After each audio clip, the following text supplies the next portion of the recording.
atas hasil gelar perkara dan hasil penyelidikan yang diberikan pada tanggal 22 Mei. Tujuan utama hampir sholat zuhur mau tapi oke kita ke dalam sesuai dengan peraturan Kepala Kepolisian Republik Indonesia nomor 6 tahun 2019 pasal 31. Gelar itu ada dua, yaitu gelar biasa dengan gelar khusus.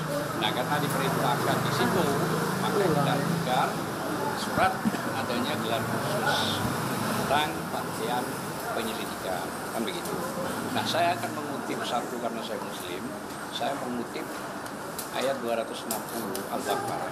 Pada saat itu Nabi Ibrahim itu percaya kepada Allah, cuman dia ingin sekali lebih tenang hatinya, mengatakan kepada Allah, bagaimana saya lebih tenang hati dengan kepercayaan.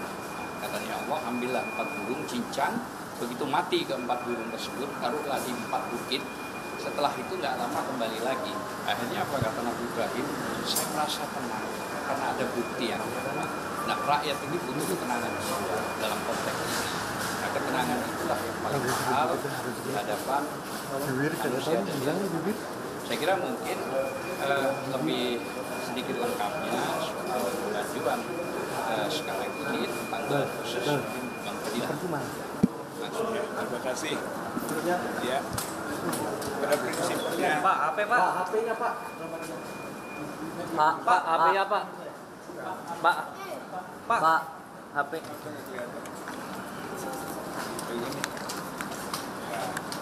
Ya, sesuai dengan yang sudah disampaikan bahwa kita datang ke sini ke Karo Wasidik sebagai atasan penyidik untuk melakukan desakan gelar perkara khusus yang mana tadi disebutkan dalam Perkap 6 2019. Maka di sana kita tuangkan poin-poin keberatan atas hasil gelar perkara dan hasil penyelidikan yang diberikan pada tanggal 22 Mei. Nanti keberatannya kita tuangkan ada 26 butir kan, yang kita masukkan sebagai alasan hukum. Kenapa? Bahwa keberatan dilakukan atas penghentian penyelidikan yang dilakukan oleh pihak Baris Krim. Tapi tentu tidak semuanya yang bisa saya sampaikan. Kita ringkas saja dari 26 itu mungkin 7 poin lah ya yang penting.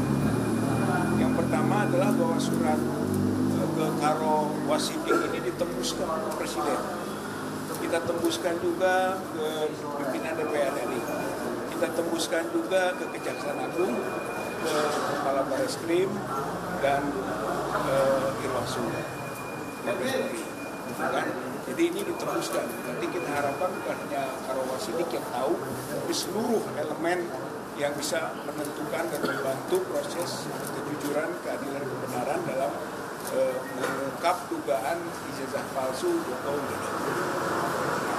Untuk itu, maka poin pertama adalah bahwa penghentian penyidikan dan gelar perkara yang lalu yang dilakukan oleh Baris Krim itu cacat hukum. Kenapa? Karena tidak menghadirkan pelapor dan yang namanya gelar perkara itu dimulai dengan proses pencarian bukti, kemudian menginformasikan hasil pencarian, kemudian pendapat dari pelapor dan terlapor, kemudian juga pandangan ahli ataupun pihak-pihak yang ikut dalam proses gelar perkara. Tapi ini tidak, pelapor tidak diundang, terlapor tidak diundang. Jadi internal sekali. Padahal keputusannya itu sangat menentukan. Yang disebut penghentian penyelidikan, bahkan menentukan tidak ada unsur pidana.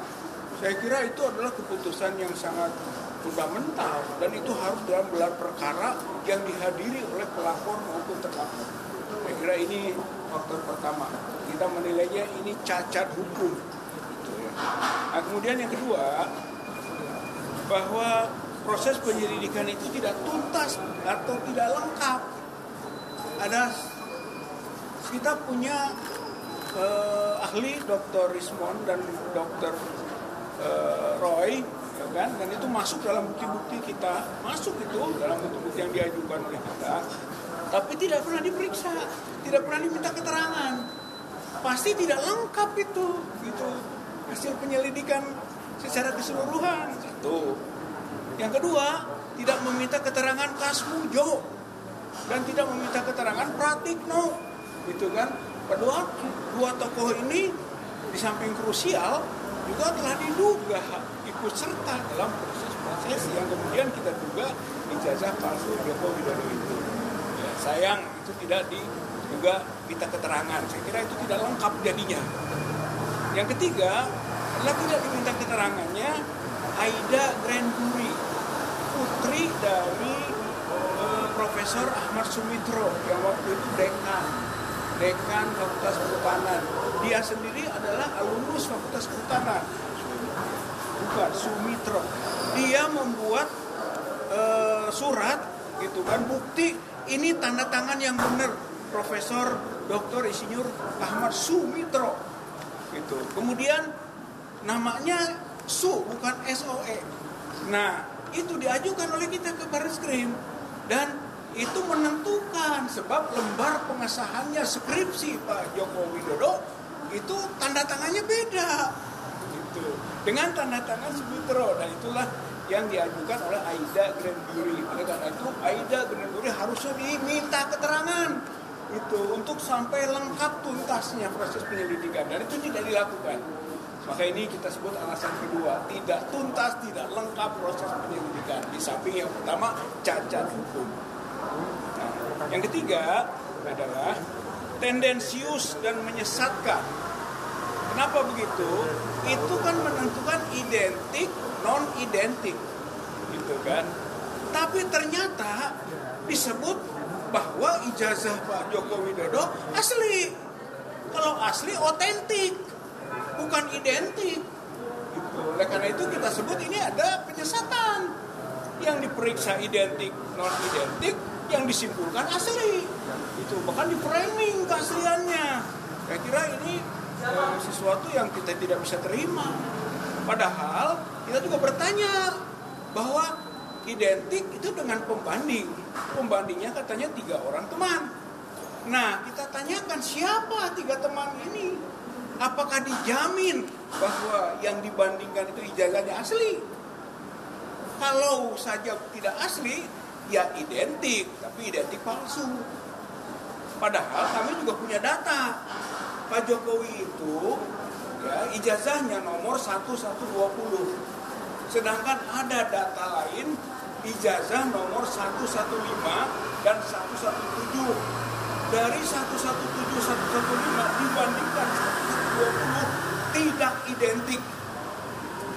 Jadi non-identik. Oleh karena itu menjadi persoalan dalam konteks ini. Oleh karenanya konklusinya tadi terjadi penyesatan antara identik, non-identik dengan otentik. Nah, yang keempat itu adalah simplifikasi, menyederhanakan dengan pola membuktikan soal skripsi atau lembar pengesahan skripsi ijazah skripsinya Joko Widodo dengan hanya meraba cekung. Saya kira itu simpel sekali. Itu tidak masuk kategori scientific crime investigation, bukan investigasi yang saintifik. Dan ternyata itu kesimpulannya, di mana Barreskrim dengan meraba dan melihat cekungan, kemudian disebut itu hand press dan itu letter press, dibandingkan dengan percetakan dan mengatakan iya selesai saja. Oh, nggak bisa, harusnya penelitiannya saintifik, uji kertas, ya, uji tinta, benar tintanya diuji tahun berapa, sama tidak, kertasnya sama tidak yang ijazah dengan lembar pengesahan, dengan kontennya yang diketik-ketik itu, benar enggak sama usianya, itu tidak dilakukan, itu harusnya terbuka, begitu ya, ini yang keempat. Yang kelima adalah bahwa kami mendorong gelar perkara khusus karena ada dasar hukum. Bukan semata-mata tidak puas saja, ada dasar hukumnya. Komplainnya pelapor itu faktor faktor kedua adalah kasusnya itu menjadi perhatian umum. Saya kira itu begitu di dalam Perkapolrinya, bahwa kalau kasus itu menjadi perhatian umum boleh diajukan gelar perkara khusus. Gitu, karena kita tidak merasa gelar perkara biasa kemarin itu tidak optimal dan tidak terbuka dan tidak sesuai juga dengan peraturan yang ada. Itu yang kelima. Yang keenam, kita mengingatkan pasal 10 ayat 1 dan ayat 2 Undang-Undang 31 tahun 2014 tentang perlindungan korban, saksi, dan pelapor. Bahwa ketika proses berjalan, pelapor, saksi, korban tidak boleh dituntut pidana dan tidak boleh dituntut. Itu penegasannya ya, pasal 17 undang-undang tersebut, termasuk pasal 10 ayat 1, pasal 10 ayat 2. Dan kita mengingatkan lagi Perma 1 tahun 1956 bahwa kalau ada kasus perdata sedang berjalan untuk konten yang sama, maka hentikan dulu yang pidana. Dan sekarang kasus itu sedang berjalan di Solo dan Sleman. Itu perdata untuk perbuatan melawan hukum ijazah palsu Joko Widodo. Gitu, jadi sedang berjalan. Nah, yang terakhir, yang ketujuh adalah bahwa kita ragukan terjadinya uji forensik secara mendalam karena tidak terlihat adanya face recognition misalnya. Di ijazah itu ada foto. Semua meragukan itu foto Pak Jokowi, bukan. Harusnya ada uji face recognition. Orang melihat di sana ada cap. Capnya kok di dalam foto. Itu, dan itu dianalisis oleh Dr. Rismon dengan RGB, yaitu red, green, blue analysis.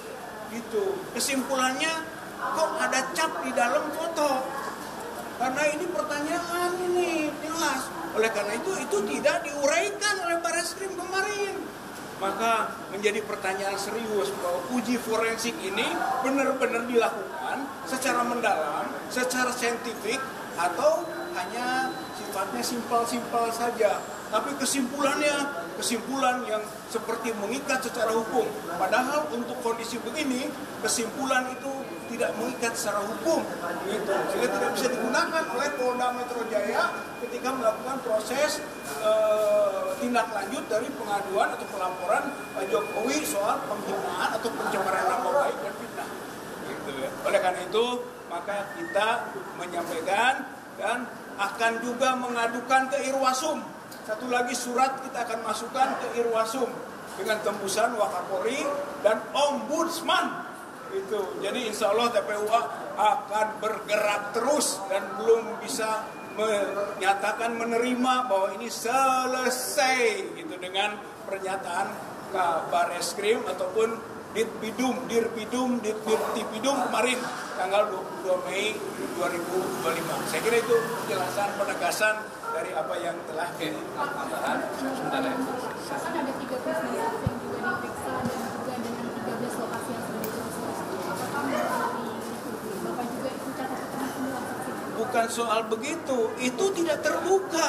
Harusnya dikonfirmasi kepada pihak-pihak yang ikut dalam gelar perkara, termasuk pelapor. Gitu, sehingga kami bisa menerima, oh iya bener loh, lokasi itu oh bener loh, gitu kan, tentang saksi itu, gitu kan, oh bener loh dokumen itu yang diujinya, kan begitu. Itu fungsi gelar perkara, karena ini integrated criminal justice system. Jadi yang terintegrasi adanya gelar perkara, itu fungsinya gelar perkara. Saudara juga disampaikan 2 kali tidak memenuhi panggilan pemeriksaan sebagai pelapor. Nah, terus TPUA juga dinyatakan tidak terdaftar di APO. Itu bagaimana? Ini bicara Bang Egy sudah ada surat resmi yang diberikan kepada Polda melalui anaknya bahwa beliau sakit masih di luar negeri. Kemungkinan minggu ini beliau akan dioperasi karena ada indikasi kanker khusus. Ya. Nah, jadi surat mungkin kalau nggak ini hari besok hasil labnya juga turun. Itu yang Bang Egy ya. Saya kira memang orang kalau mau diperiksa itu ditanya dulu ada sakitnya. Nah, kalau sakit nggak boleh dilanjutkan. Nah, satu itu. Kalau TPUA itu kan tim itu perkumpulan tak perlu izin. Jadi perkumpulan itu nggak pakai izin. Nah, harus ke AHU, harus kemana, dan itu clear dilindungi undang-undang. Namun ada hal yang penting saya sampaikan, ini jangan sampai berbenturan pada KUHP 184, termasuk 185. Poinnya apa? Kalau 184 itu ahli, surat, tunjuk, itu harus jelas. Nah yang kemarin diundangkan itu bukan bukti petunjuk, bukan sama sekali. Dan itu harus ada di dalam sidang, termasuk pasal 185 KUHP. 185 KUHP itu saksi yang di depan sidang. Nah itu yang dinyatakan sah. Makanya tadi sempat disimpulkan sudah, tapi ada satu hal yang paling penting, bahwa begini, kalau kita bicara Pak SBY maupun Pak Jokowi, ini pejabat negara. Ada di putusan 105 MK PUU 22 tahun 2024 bahwa pejabat negara, korporasi maupun kelompok masyarakat itu boleh dikritik, maknanya tidak boleh melaporkan, kan begitu? Kan dia pejabat negara dong, digaji oleh rakyat, kan dia sekarang masuk di Kepres 30 diangkat menjadi pejabat tinggi dan antara dewas ya. Nah jadi makanya secara hukum harusnya tidak perlu itu. Saya kira itu aja dulu sementara.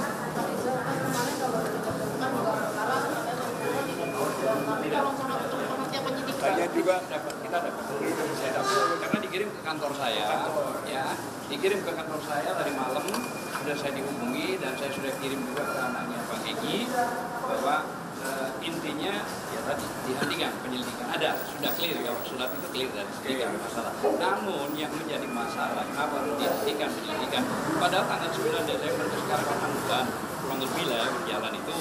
Nah sedang Pak Jokowi melaporkan gampang, tahu-tahu seminggu sudah mulai ada klarifikasi undang-undang cepat. Jadi ikut before the law itu sudah tidak seimbang. Nah ini yang saya maksud, harusnya keadilan itu harus real gitu, maksud saya begitu. Jadi kenapa yang 6 bulan itu nggak jalan, tetap aja standarnya masih dumas, harusnya sudah ada SP. Nah itu yang kami juga menanyakan dihentikan. Nah makanya kami buat surat kan di sini ya, buat surat tadi sudah dijelaskan 7 poin ya, 7 poin bahwa salah satunya tadi internal Polri ya di pasal 31 itu nomor 6 itu dijelaskan bahwa gelar ada 2, gelar biasa sama gelar khusus. Kita minta yang khusus. Artinya itu buka saja edukasi, ini tidak ada masalah. Dan saya kira satu hal lagi, bahwa laporan itu disuarakan pada posisi baik dan fitnah. Yang mana ini fitnah? Jangan lagi melonjak pasal yang jauh yang tidak karu-karuan, pasal 32, pasal 35 itu penjeratan yang targetnya ini menangkap orang. Padahal tidak masuk dalam objek perkara ini. Nah itu yang saya Terima kasih Pak. Terima kasih. Jadi 32, 35 itu adalah pasal untuk melakukan kriminalisasi.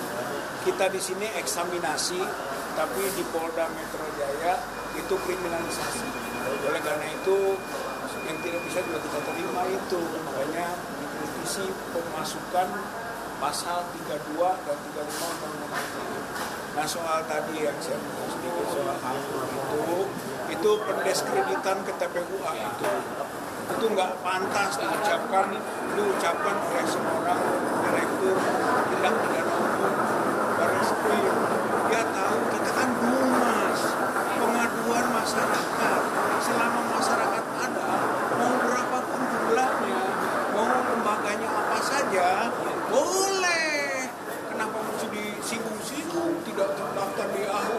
Ngerti nggak? Tim pembela ulama dan aktivis itu bukan organisasi, bukan lembaga, tapi hanya kumpulan orang untuk kepentingan membela aktivis dan ulama, itu saja. Tanggapan terkait laporan di Polda Metro Jaya saat ini ada Bapak Risma Zanipa diperiksa. Dan Bapak bilang itu sampai pada tersangka nggak? Ya, saya kira kalau memang fair itu nggak bisa gitu kan.